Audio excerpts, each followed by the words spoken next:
ಮಾಧ್ಯಮರ ಜೊತೆ ಸಂವಾದ ಕಾರ್ಯಕ್ರಮದಲ್ಲಿ ಕಾರ್ಕಳ ಶಾಸಕರಾಗಿರುವ ಸುನೀಲ್ ಕುಮಾರ್ ಅವರು ಸ್ವಯಂ ಘೋಷಿತ ಅಭಿವೃದ್ಧಿಯ ಹರಿಕಾರ ಎನ್ನುವ ನೆಲೆಯಲ್ಲಿ ತನ್ನನ್ನು ತಾನು ಹೊರಗೆಳೆದುಕೊಳ್ಳುವ ನಿಟ್ಟಿನಲ್ಲಿ ಅನೇಕ ವಿಚಾರಗಳನ್ನು ನಿಮ್ಮ ಜೊತೆ ಶೇರ್ ಮಾಡಿದರು.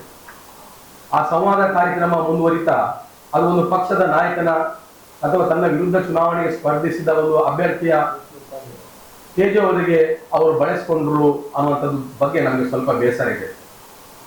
ಅದು ಸಂವಾದದ ಜೊತೆಗೆ ವಿರೋಧ ಪಕ್ಷದವರ ಜೊತೆ ಇದ್ದುಕೊಂಡು ಸಂವಾದ ಇಡ್ತಿದ್ರೆ ಇನ್ನೂ ಚೆನ್ನಾಗಿರ್ತಿತ್ತು. ಯಾಕೆಂದ್ರೆ ಪ್ರಶ್ನೋತ್ತರಗಳಿಗೆ ಉತ್ತರಗಳಿಗೆ ಸರಿಯಾದ ಉತ್ತರ ಅಲ್ಲಿ ಸಿಕ್ಕಿತ್ತು ಅನ್ನುವಂಥದ್ದು. ಮತ್ತು ಅವರಿಗೆ ಕಾರ್ಕಳ ಶಾಸಕರಿಗೆ ನಮ್ಮ ಸವಾಲು ಏನಿದ್ರೆ ಮುಖಾಮುಖಿ ಸಂವಾದ ಆದರೆ ಇನ್ನೂ ಒಳ್ಳೆಯದು ಅನ್ನುವಂಥದ್ದು. ಕಾರ್ಕಳದಲ್ಲಿ ತಾವೊಮ್ಮೆ ಪತ್ರಿಕಾಗೋಷ್ಠಿ ಮಾಡೋದು, ನಾವೊಮ್ಮೆ ಪತ್ರಿಕಾಗೋಷ್ಠಿ ಮಾಡೋದು, ನೀವೊಂದು ಆರೋಪ ಮಾಡೋದು, ನಾವು ಪ್ರತ್ಯಾರೋಪ ಮಾಡೋದು, ಅದು ಜನರಿಗೆ ರೋಸಿ ಹೋಗ್ತದೆ. ಸತ್ಯಾಸತ್ಯತೆಯನ್ನು ಜನರಿಗೆ ಸರಿಯಾದ ರೀತಿಯಲ್ಲಿ ತಿಳಿಸಬೇಕಾದ್ರೆ ಒಂದು ಪರಶುರಾಮ ಥೀಮ್ ಪಾರ್ಕ್ ವಿಚಾರ ಇರ್ಬೋದು, ಜವಳಿ ಪಾರ್ಕ್ ವಿಚಾರ ಇರ್ಬೋದು, ಒಳಚರಂಡಿಯ ವಿಚಾರ ಇರ್ಬೋದು, ಈಗ ಅನೇಕ ವಿಚಾರಗಳ ಬಗ್ಗೆ ನೇರ ಸಂವಾದ ಇದೇ ಪತ್ರಿಕಾ ಭವನದಲ್ಲಿ ಆದ್ರೆ ಒಳ್ಳೆಯದು. ಕಾರ್ಕಳ ಶಾಸಕರು ಆ ಸಂವಾದಕ್ಕೆ ಬರಲಿಕ್ಕೆ ಸಿದ್ಧರಿದ್ದೀರಿ ಅನ್ನುವಂಥ ಪ್ರಶ್ನೆ ಮತ್ತು ಸವಾಲನ್ನ ಕಾರ್ಕಳ ಶಾಸಕರಿಗೆ ನಾನು ಹಾಕಲಿಕ್ಕೆ ಬಯಸ್ತೇನೆ. ಬಂಧುಗಳೇ, ಅವರ ಅನೇಕ ವಿಚಾರಗಳನ್ನ ಆರೋಪಕ್ಕೆ ಬಳಸಿಕೊಂಡು ಅದಕ್ಕೆ ನೇರವಾಗಿ ಏನು ಹೇಳಿದ್ರೆ, ಇತ್ತೀಚಿನ ದಿನಗಳಲ್ಲಿ ವಿಧಾನ ಪರಿಷತ್ ಚುನಾವಣೆ ನಡೆದಾಗ ಸುಮಾರು ಬಿಜೆಪಿಯ 7 ಜನ ಮತ್ತು ಜೆಡಿಎಸ್ ನ 7 ಜನ ಮತ್ತು ಬಿಜೆಪಿಯ 3-4 ಜನ ಅಡ್ಡ ಮತದಾನ ಮಾಡಿದ್ದಾರೆ ಅನ್ನುವಂಥ ವರದಿ ನಮ್ಗೆಲ್ಲರಿಗೂ ಗೊತ್ತಿದೆ. ಅದರಿಂದ ಬಿಜೆಪಿಯಲ್ಲಿ ಒಂದು ಬಹಳ ದೊಡ್ಡ ಕೋಲಾಹಲ ಆಯಿತು. ಅದನ್ನ ಆಣೆ ಪ್ರಮಾಣದವರೆಗೂ ಕೂಡ ಕೊಂಡರು. ಕಡೆಗೆ ಆಣೆ ಪ್ರಮಾಣದ ವಿಚಾರವನ್ನು ಬಿಟ್ಟರು ರಾಜ್ಯಾಧ್ಯಕ್ಷರಾಗಿರುವ ವಿಜೇಂದ್ರ ಅವರು ಧರ್ಮಸ್ಥಳಕ್ಕೆ ಭೇಟಿ ಕೊಟ್ಟರು. ಅದು ಅದರ ಒಂದು ಭಾಗವೇ ಆಗಿತ್ತು. ಅಲ್ಲಿ ಭೇಟಿ ಕೊಡುವಾಗ ಕಾರ್ಕಳದ ಶಾಸಕರು ನಾಪತ್ತೆಯಾಗಿದ್ರು. ಒಂದು ಆಣೆ ಪ್ರಮಾಣದ ವಿಚಾರವನ್ನ ಅಡ್ಡ ಮತದಾನಕ್ಕೆ ತಗೊಂಡು ಆನಂತರ ಧರ್ಮಸ್ಥಳಕ್ಕೆ ಅದೇ ತಂಡ ಭೇಟಿ ಕೊಡುವಾಗ ಕಾರ್ಕಳ ಶಾಸಕರು ನಾಪತ್ತೆಯಾಗಿದ್ರು. ಇದು ಇಡೀ ರಾಜ್ಯದಲ್ಲಿ ಒಂದು ಸಂಚಲನವನ್ನು ಮೂಡಿಸಿತು. ಅದರ ಜೊತೆಯಲ್ಲಿ ಅವರನ್ನು ಗೆಲ್ಲಿಸಿದ ಕಾರ್ಕಳದ ಕಾರ್ಯಕರ್ತರು ಮತದಾರರಿಗೂ ಕೂಡ ಒಂದು ಸಂಶಯ ಮೂಡುವ ನಿಟ್ಟಿನಲ್ಲಿ ಒಂದು ಪರಿಸ್ಥಿತಿ ನಿರ್ಮಾಣ ಆಯಿತು. 2012ರಲ್ಲಿ ಕರ್ನಾಟಕ ವಿಧಾನ ಪರಿಷತ್ ಚುನಾವಣೆ ಆದಾಗ ಆಗ ಕೂಡ ಕಾಂಗ್ರೆಸ್ನ 2 ಶಾಸಕರು ಅಡ್ಡ ಮತದಾನ ಮಾಡಿದ್ದಾರೆ ಅನ್ನುವಂಥ ಆರೋಪ ಇತ್ತು. ಆಗ ಕಾರ್ಕಳ ಶಾಸಕರಾಗಿರುವ ಗೋಪಾಲ್ ಭಂಡಾರಿ ಅವರ ವಿರುದ್ಧ ಇದೇ ಸುನೀಲ್ ಕುಮಾರ್ ಅವರು ಬಹಳ ದೊಡ್ಡ ಆರೋಪ ಮಾಡಿ ಗೋಪಾಲ್ ಭಂಡಾರಿ ಅವರೇ ಅಡ್ಡ ಮತದಾನ ಮಾಡಿದ್ದಾರೆ ಅನ್ನುವಂಥ ಆರೋಪವನ್ನು ಕಾರ್ಕಳ ಅಂದಿನ ಶಾಸಕರಾಗಿದ್ದ ಗೋಪಾಲ್ ಭಂಡಾರಿ ಅವರ ಮೇಲೆ ಮಾಡಿದ್ರು. ಆದ್ರೆ ಇವತ್ತು ಅವರ ಮೇಲೆಯೇ ಈ ಆರೋಪ ಅಂದ್ರೆ ಕಾಲಚಕ್ರ ಹೇಗೆ ತಿರುತ್ತದೆ ಎನ್ನುವುದಕ್ಕೆ ಇದು ಅತಿ ದೊಡ್ಡ ಉದಾಹರಣೆ ಆಗಿದೆ. ಹಾಗಾಗಿ ತನ್ನ ಮೇಲೆ ಬಂದಿರೋ ಈ ಆರೋಪಗಳನ್ನ ಬೇರೆಡೆ ಸೆಳಲಿಕ್ಕೆ, ಕಾರ್ಯಕರ್ತರ ಮನಸ್ಸನ್ನ ಬೇರೆಡೆ ಸೆಳಲಿಕ್ಕೆ ನಮ್ಮ ನಾಯಕರಾಗಿರೋ ಉದಯ್ ಕುಮಾರ್ ಶೆಟ್ಟಿ ಅವರ ವಿರುದ್ಧ ಆರೋಪಕ್ಕೆ ಅದನ್ನು ಬಳಸಿಕೊಳ್ತಾ ಇದ್ದಾರೆ ಮತ್ತು ಅವರ ವಿರುದ್ಧ ಆರೋಪಗಳನ್ನ ಮಾಡ್ತಾ ಇದ್ದಾರೆ. ಅವರು ಪರಶುರಾಮ ಥೀಮ್ ಪಾರ್ಕ್ ವಿಚಾರವಾಗಿ ಹಲವಾರು ಬಾರಿ ಮಾತಾಡಿದ್ದನ್ನು ನಾವು ನೋಡಿದ್ದೇವೆ. ಅಲ್ಲಿ ಏನಾಗಿದೆ ಅನ್ನುವಂಥದ್ದು ಜಗತ್ತಿಗೆ ತಿಳಿದಿರುವ ವಿಚಾರ. ಆದ್ರೆ ಹೊಸ ಸರಿ ಪತ್ರಿಕೆ ಮುಂದೆ ಬಂದಾಗ ಹೊಸ ವಿಚಾರಗಳನ್ನು ಹೇಳಿ ಅತ್ಯಂತ ಒಳ್ಳೆಯ ಒಂದು ಕಥೆಯನ್ನ ಸೃಷ್ಟಿ ಮಾಡಿ ಅವರು ಹೇಳ್ತಾರೆ. ಆಯ್ತು, ಈಗ ಉದಯ್ ಕುಮಾರ್ ಶೆಟ್ಟಿ ಅವರು ನಾವು ಸುಳ್ಳು ಮಾತಾಡ್ತೇವೆ, ಸುಭದ್ರಾವ್ ಸುಳ್ಳು ಮಾತಾಡ್ತಾರೆ, ಕಾಂಗ್ರೆಸ್ನವರು ಸುಳ್ಳು ಮಾತಾಡ್ತಾರೆ. ರಾಜ್ಯ ಹೈಕೋರ್ಟ್ ನ ನ್ಯಾಯಮೂರ್ತಿ ಆಗಿರುವ ನಾಗಪ್ರಸನ್ನರವರು ಈ ಪರಶುರಾಮನ ವಿಚಾರದಲ್ಲಿ ಏನು ಅಭಿಪ್ರಾಯವನ್ನು ವ್ಯಕ್ತಪಡಿಸಿದ್ದಾರೆ ಅನ್ನೋದರ ಬಗ್ಗೆ ಒಂದು ವಿಡಿಯೋ ನಿಮ್ಮ ಮುಂದೆ ಇಡ್ಲಿಕ್ಕೆ ಬಯಸ್ತೇನೆ. ನಿಮಿಷ ಮರ್ತೋಗಿರ್ಬೋದು ಪುನಃ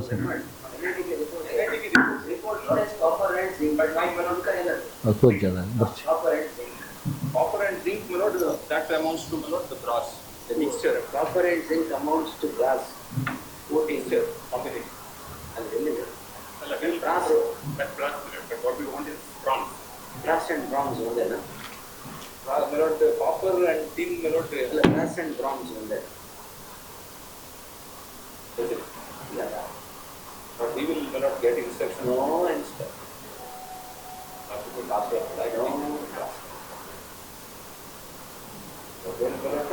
Public money is looted in the name of construction of a sculpture or a statue using shoddy material, making shoddy statues. When we used to ask for put bronze, why did you choose something else? When it is bronze, you better well do it with bronze. 1,83 lakhs is what is to be paid to you. That is public money, sir. According to petitioner, what is there like big? No, everything is here on record. You need not take instructions. NIT case report is there. It is copper and zinc. According to you, that turns into brass. some research. Such people who play with public money should not be spared. Public ಇದು ಮಾರ್ಗ ಬಿದ್ದೋಗ್ಲಿಲ್ಲ. ಅದೇ ಬಿದ್ದೋಗಕ್ಕೆ ಮುಂಚೆ ತಪ್ಪಿಸಿದ್ದಾರೆ. Because of the ಕಳಪೆ work. The issue was not that about this, because of the road layout of the statue. What is the height of the statue? 35 feet. 35 feet. You think brass and zinc will hold 35 feet? You want to have done it with bronze, there is a particular... ಇದು ಒಂದು video. saying that it should be done. ಅದರ ಜೊತೆಯಲ್ಲಿ ಬಂಧುಗಳೇ,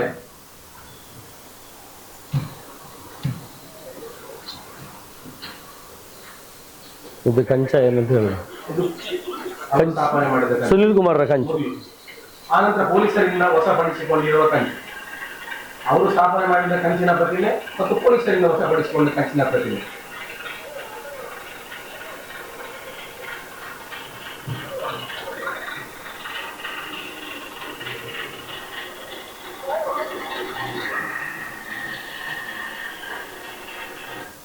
S ಬಂಧುಗಳೇ, ಈಗ ಉದಯ್ ಕುಮಾರ್ ಶೆಟ್ಟಿ ಅವರು ಸುಳ್ಳು ಮಾತಾಡ್ತಾರಂತಾದ್ರೆ, ಸುಬೋಧರಾವ್ ಸುಳ್ಳು ಮಾತಾಡ್ತಾರಂತಾದ್ರೆ, ಕಾಂಗ್ರೆಸ್ನವರು ನಾವೆಲ್ಲರೂ ಕೂಡ ಸುಳ್ಳು ಮಾತಾಡ್ತೇವೆ ಅಂತಾದ್ರೆ, ಒಬ್ಬ ಹೈಕೋರ್ಟ್ನ ನ್ಯಾಯಾಧೀಶರು ಹೇಳಿರುವ ಮಾತುಗಳು ಹೈಕೋರ್ಟ್ನಲ್ಲಿ ಅದು ಏನಾಗದ್ರೆ ಇದಕ್ಕೆ ಸುನೀಲ್ ಕುಮಾರ್ ಉತ್ತರ ಕೊಡ್ತಾರ. ಅವ್ರು ಏನ್ ಹೇಳ್ತಾರೆ?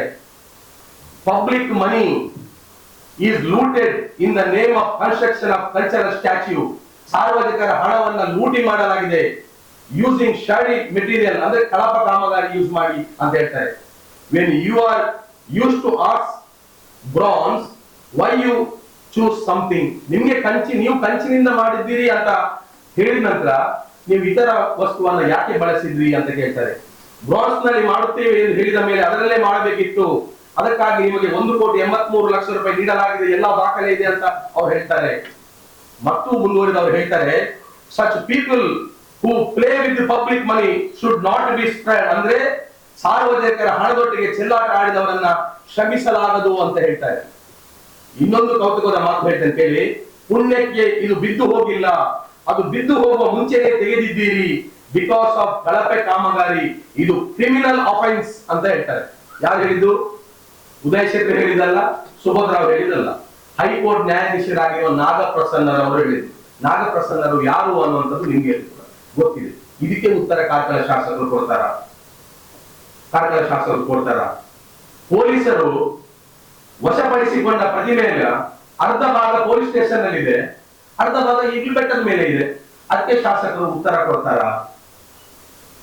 ಅವರು ಇಷ್ಟೆಲ್ಲ ಮಾತನಾಡುವವರು ಮುಖ್ಯಮಂತ್ರಿ ಬಸವರಾಜ ಬೊಮ್ಮಾಯಿ ಅವರು ಬಂದು ಉದ್ಘಾಟನೆ ಮಾಡಿರುವ ಆ ಪ್ರತಿಮೆ ಕಂಚಿನದ್ದೇ ಅಂತ ಮಾರಿಗುಡಿ ಬೈಲೂರಿಗೆ ಬಂದು ಹೇಳಿ. ನಾವೆಲ್ಲ ರಾಜಕೀಯ ನಿವೃತ್ತಿ ಆಗ್ತೇವೆ, ಮತ್ತೆ ಅವ್ರ ಜೊತೆ ಇರ್ತೇವೆ. ನಾವು ಹೇಳಿ ಒಂದು ಮಾತು, ಬಸವರಾಜ ಬೊಮ್ಮಾಯಿ ಅವರು ಅಂದಿನ ಮುಖ್ಯಮಂತ್ರಿಯವರು ಅಂದು ಉದ್ಘಾಟನೆ ಮಾಡಿರುವ ಪ್ರತಿಮೆ ಅದು ಕಂಚಿನದ್ದೇ ಅಂತ ಅವರು ಹೇಳಿ.